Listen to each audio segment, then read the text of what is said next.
आवाज सर्वसामान्यांचा। खटाव तालुक्यातील डांबेवाडी येथील कोरडा खडखडीत असणारा रंगशिंग पाझर तलाव वादळी पावसाच्या तडाख्याने 2 दिवसात भरला आहे। ऐन उन्हाळ्यात कोरडा पडलेला तलाव पावसामागे पाऊस पडल्याने तसेच डोंगरदऱ्या खोऱ्यातून पाणी खळखळून आल्याने रंगशिंग तलावामधील पाण्याची पातळी झपाट्याने वाढली गेली आणि येथील शेतकरी रामचंद्र कुलकर्णी राहणार डांबेवाडी यांची मका पाण्यात गेल्याने चांगलेच आर्थिक नुकसान झाले आहे। रामचंद्र कुलकर्णी यांनी मे महिन्यात पाझर तलावातील कोरड्या पात्रात 2 एकर मका आणि 2 एकर कडबा दुभत्या जनावरांना चारा होईल या हेतूने केली होती। मे महिन्यामध्ये 4 ते 5 दिवस झालेल्या तुफान वादळी पावसामुळे तलाव अचानक भरल्याने मका कडबा पूर्ण पाण्याखाली गेला आहे। रामचंद्र कुलकर्णी हे तलावाच्या शेजारी सुरुवातीपासून राहत आहेत। त्यांची शेती रंगशिंग तलावाला लागून आहे।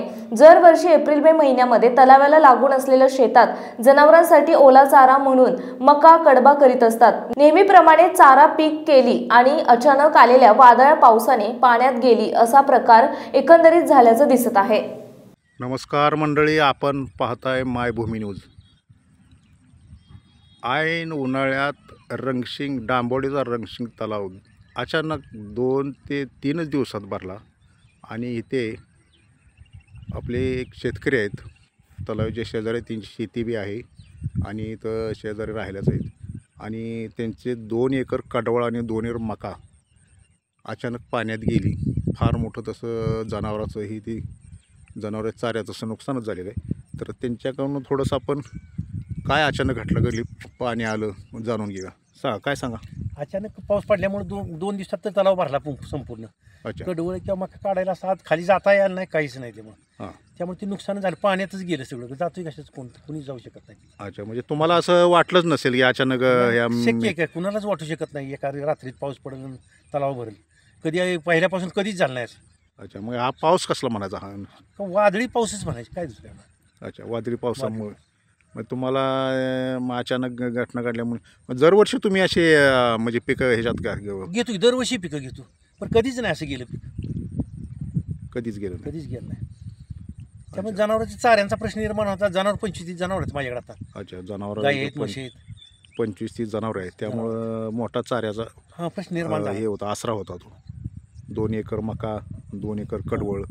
बरं, कृषी खात्याकडे तलाट्याकडे 50 वेळा हेल्प 50 सांगितलं तरी कुणी आलंही नाही, बघायला कोण आलं नाही आणि येऊ शकत नाही। ते नवीनच आहेत, आमकच आहेत, ट्रेनिंगवरच आहेत, जास्त काहीतरी भूलथापा दिल्या जातात। अच्छा, तुम्ही आता पाटबंधाऱ्यात म्हणजे सर्व्हिस केलेली आहे, तर हा म्हणजे कुठल्या ह्याच्यात मोडतो हा? आणि आपल्या तालुक्यात किती पाझर तलाव होतात? 4 आहेत। 4 आहेत। कुठले कुठले आहेत? डांबेवाडी, विकळं, कानकात्र। अच्छा, आणि 3 तरी आहेत। अच्छा, तरी किती क्षमता आहे पाण्याची? अर्धा TMC असेल सगळी, अर्ध्यापेक्षा जादा नाही। अच्छा, अर्ध्याला कमीच असेल, कमीच असेल वाटतं। नाही तर आपलं येराळा धरण 1.25 TMC असं येतं। 1.5 आहे का ते?